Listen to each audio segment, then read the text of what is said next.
Yes. ¿Cómo están? Buenas tardes.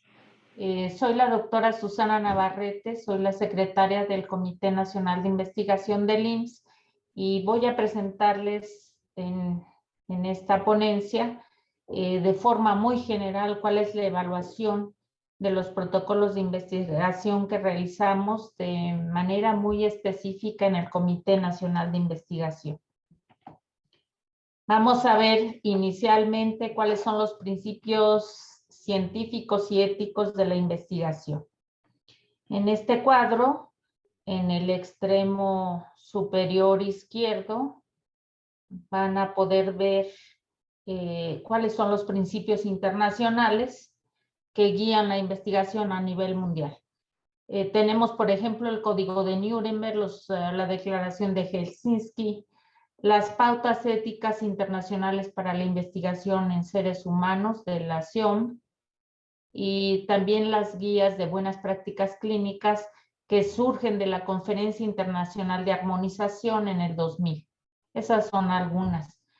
En los lineamientos o principios nacionales tenemos la Ley General de Salud y su reglamento en materia de investigación en salud y las normas oficiales mexicanas relacionadas con la investigación, por ejemplo, la 012. A nivel de las entidades regulatorias, entiéndase COFEPRIS o Conbioética, ellos son los que rigen el registro de los comités de investigación, bioseguridad y ética a nivel nacional y también nos proporcionan guías para el sometimiento de los protocolos de investigación, tanto para el Comité de Investigación de Bioseguridad en el caso de COFEPRIS y la guía de integración y funcionamiento del Comité de Ética, esto derivado de Conbioética.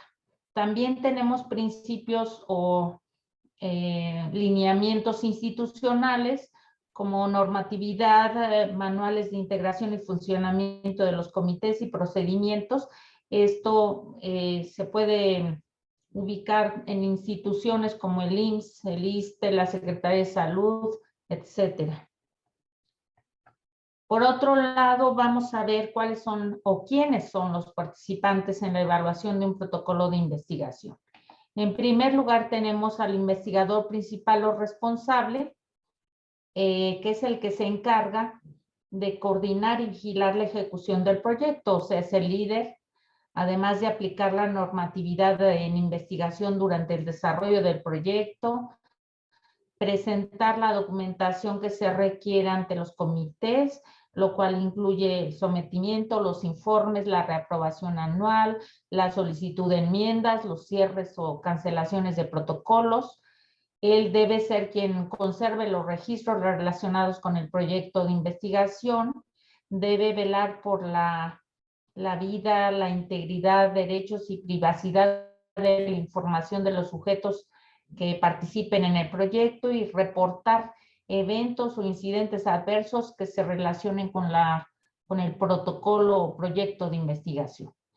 Los otros participantes son los investigadores asociados, que básicamente tienen estas tres actividades que comparten con el investigador principal o responsable y obviamente son los que participan tanto en el diseño como en el desarrollo del proyecto. En relación con los comités de investigación, ya habíamos mencionado que básicamente son tres los comités que deben evaluar los proyectos. El comité de investigación, que participe en la evaluación de los aspectos metodológicos científicos. El comité de seguridad, que como su nombre lo indica, valora o evalúa los aspectos de bioseguridad, y el comité de ética en investigación, que evalúa los aspectos éticos y de validez científica. Esto alrededor de aquellos protocolos de investigación que surjan de unidades médicas, unidades de investigación u otras instancias. Puede haber protocolos que se lleven a cabo en empresas, en centros deportivos, en comunidades, etcétera. Entonces, aquí en el centro se ubican todos ellos. En el caso de los comités, específicamente del IMSS, tenemos, digamos, de forma general, dos tipos de comités. El Comité Nacional de Investigación Científica, que ya les había mencionado, está conformado por 3 comités, el de investigación, ética y bioseguridad.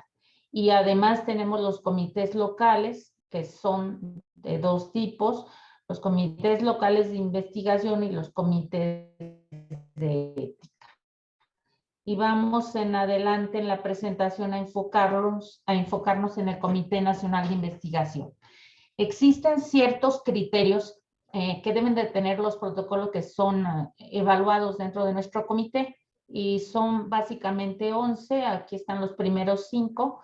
Nos deben enviar todos aquellos protocolos en donde se proponga el uso de medicamentos o biológicos o equipo o material que no se incluya en el cuadro básico, o que propongan un tratamiento nuevo que deba ser aprobado por COFEPRIS.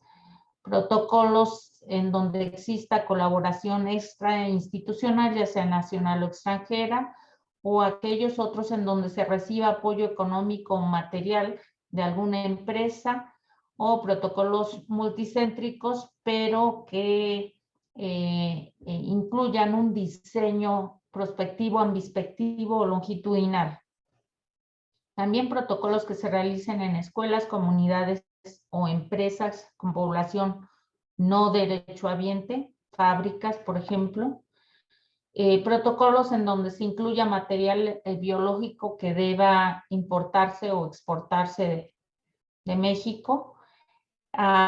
Otros protocolos que impliquen la utilización de células troncales, o que propongan nuevos fármacos o nuevas indicaciones terapéuticas que también requieran registro ante COFEPRIS, que no estén ligados con empresas, sino que sean propuestas directas de los investigadores.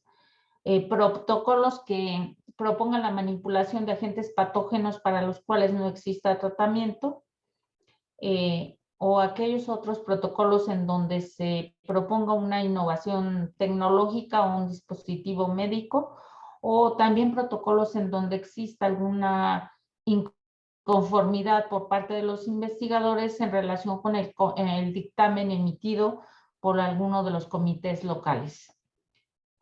Vamos a ver de dónde se originan los protocolos de investigación. Como ya les dije, pueden ser protocolos sin colaboración con empresas o en colaboración con empresas.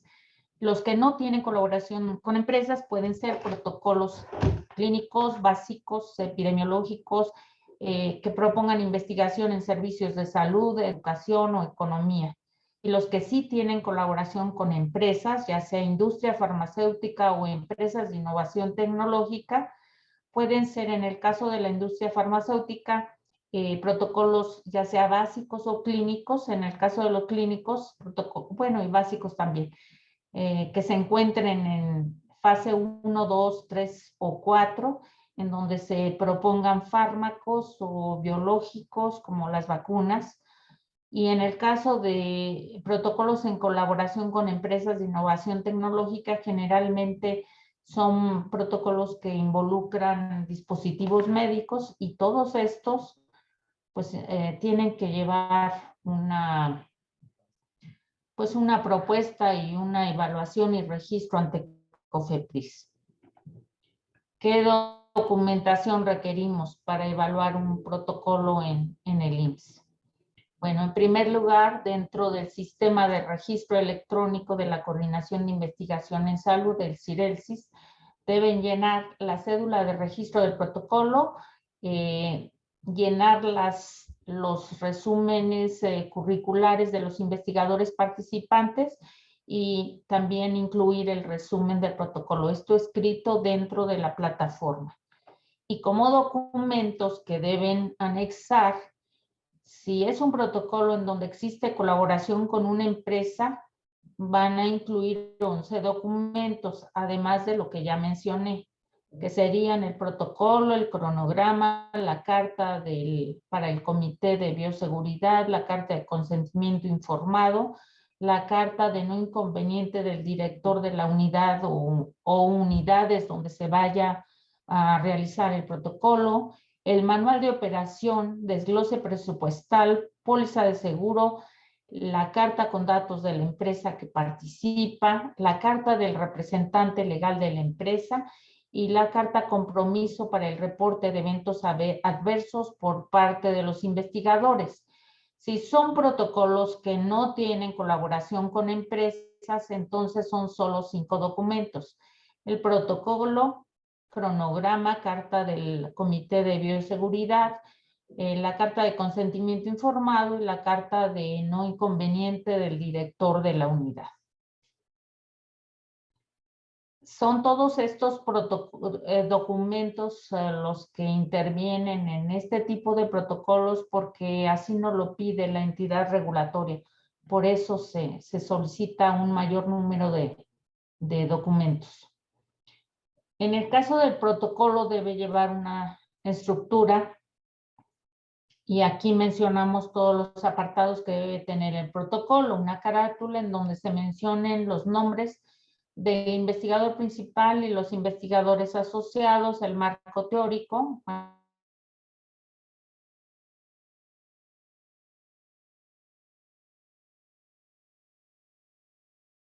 En la sección de material y métodos se deben poner estos subapartados.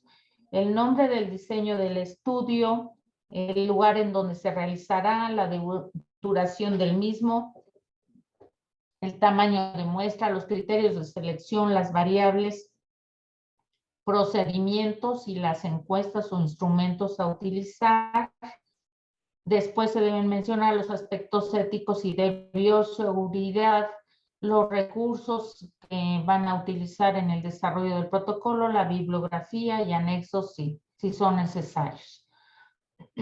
Existen algunas otras recomendaciones para la presentación de o sometimiento de los protocolos. Les pedimos que cuiden la concordancia entre los nombres de los investigadores, tanto en la cédula de registro como en el protocolo y el currículum. A veces no concuerdan, nos colocan en la cédula de registro, no sé, 5 personas.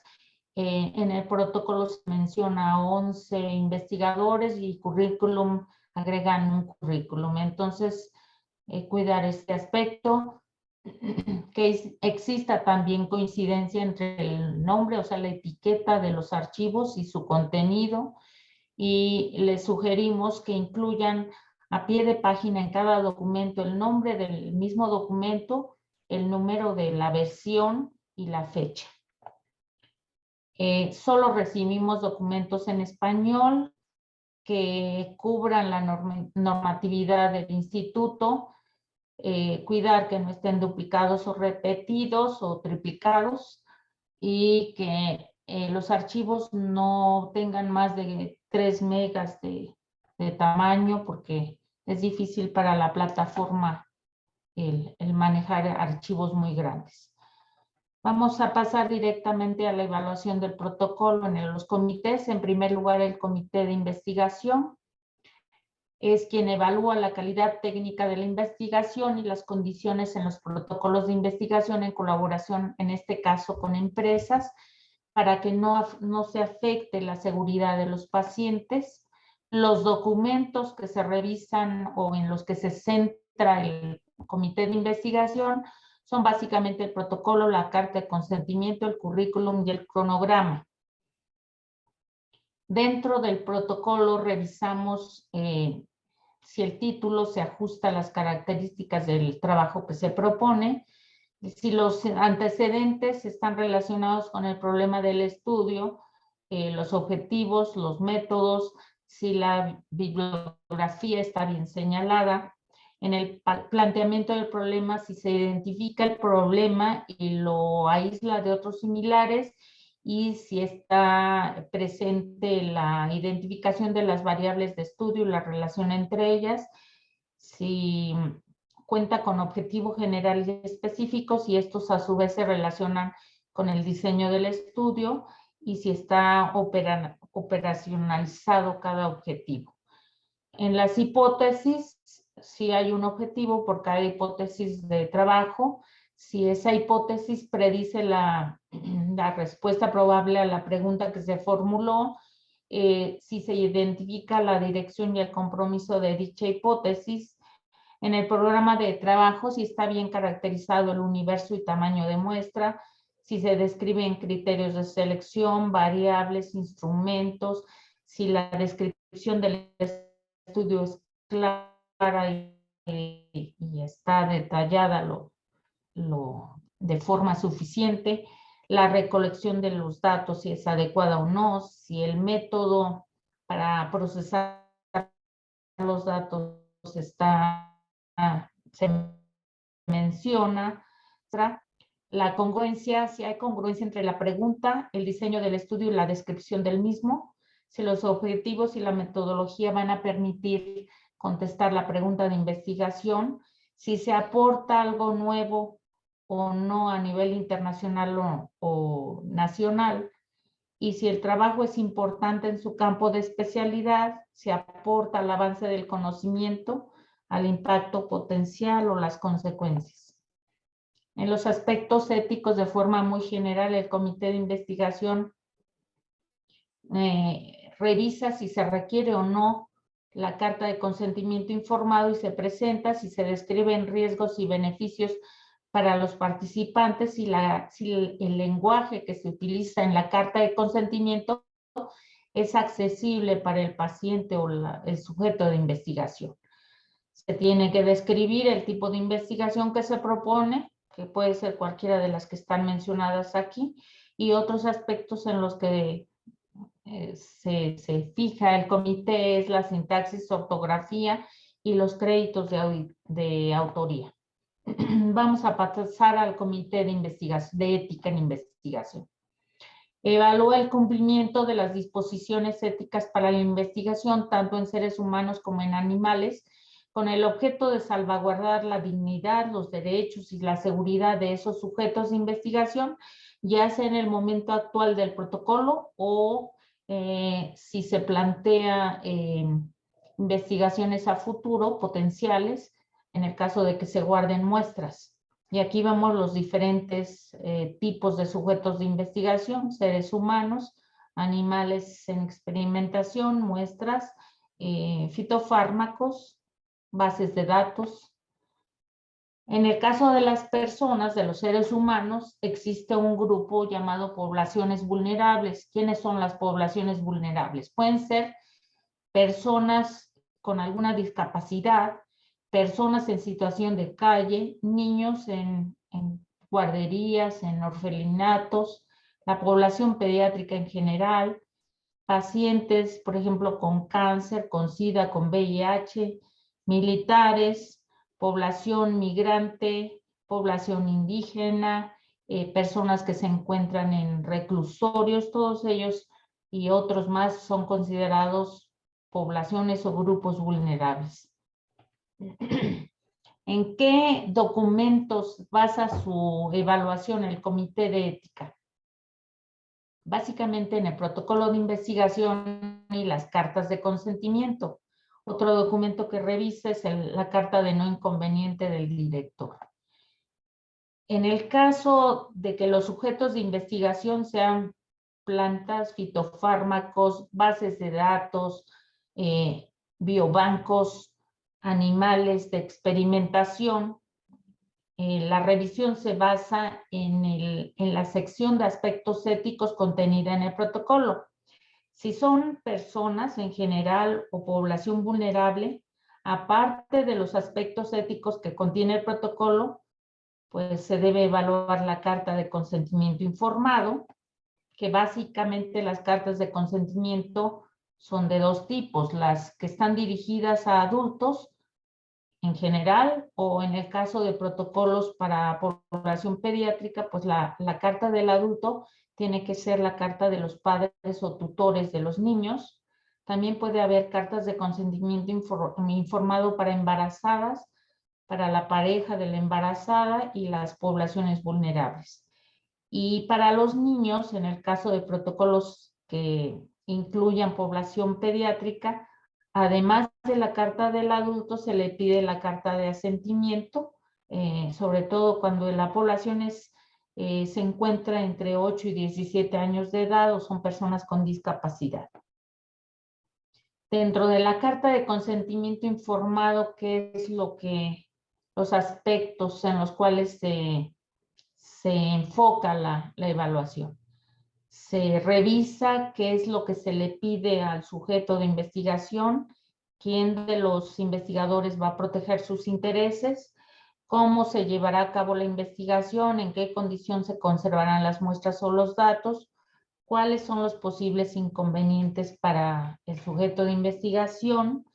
Se le informa que tiene derecho a revocar su consentimiento inicial, a quién debe dirigir las preguntas que tenga sobre el protocolo de investigación. Y en general esos son los aspectos que veríamos con el comité de ética. Ahora vamos a pasar al comité de bioseguridad. Este comité de bioseguridad evalúa la aplicación de los isótopos radioactivos o el manejo de ácidos nucleicos, animales de experimentación. En el caso de muestras, pues los riesgos infectocontagiosos cuando se manejan microorganismos, llámense bacterias, virus, parásitos, etcétera, y material o sustancias tóxicas. También se revisa cuáles son los lineamientos que se establecen en el protocolo en relación con el manejo de residuos peligrosos, biológico, infecciosos y CRETIS. Y qué normatividad van a utilizar para el manejo de todas las sustancias que van a involucrarse dentro del protocolo. ¿Cuáles son los documentos en los cuales centra su evaluación el Comité de Bioseguridad? Pues son básicamente el protocolo, sobre todo el apartado de aspectos de bioseguridad y las cartas de bioseguridad, que son de dos tipos. Las cartas con implicaciones de bioseguridad, cuando sí existe material que implique un aspecto importante en bioseguridad, o la carta sin implicaciones de bioseguridad, que está dirigida para aquellos protocolos pues que realmente no tengan implicaciones de este tipo. Por ejemplo, si es un protocolo en donde se van a estudiar bases de datos, pues no requiere carta de bioseguridad. Ya mencionamos que la carta de bioseguridad puede ser con o sin implicaciones de bioseguridad, y se debe indicar en ella, en el caso de que sí tenga implicaciones, pues se debe indicar cuál es el material que se incluirá en el estudio y debe ponerse el nombre y la firma del investigador responsable. En el caso del protocolo, en el apartado de aspectos de bioseguridad, se deben cuidar estos 4 aspectos. Se debe de describir cómo se va a llevar a cabo o cómo se realizará la biocustodia, indicando cómo se van a embalar las muestras, qué personas, quiénes van a ser los responsables de tomar las muestras, el procesamiento de las mismas, mencionar cómo se distribuirán, cómo se van a conservar o guardar, el transporte y la destrucción de las muestras. Aparte, se debe de mencionar cuánto tiempo van a conservarse las muestras si es que las van a guardar, ya sea pensando en el presente estudio o en estudios futuros. Mencionar también qué normas van o están siguiendo para, de acuerdo a los lineamientos que existen a nivel nacional o internacional, pero que apliquen al protocolo por el tipo de muestras que van a manejar, cuáles son las normas oficiales mexicanas o manuales o reglamentos. Y aquí se mencionan 2, la norma oficial mexicana número 087, que tiene que ver con el RPBI, o la 52 de Semarnat, que está relacionada con el CRETIP. y los reglamentos o leyes que se apegan a la investigación en materia de bioseguridad.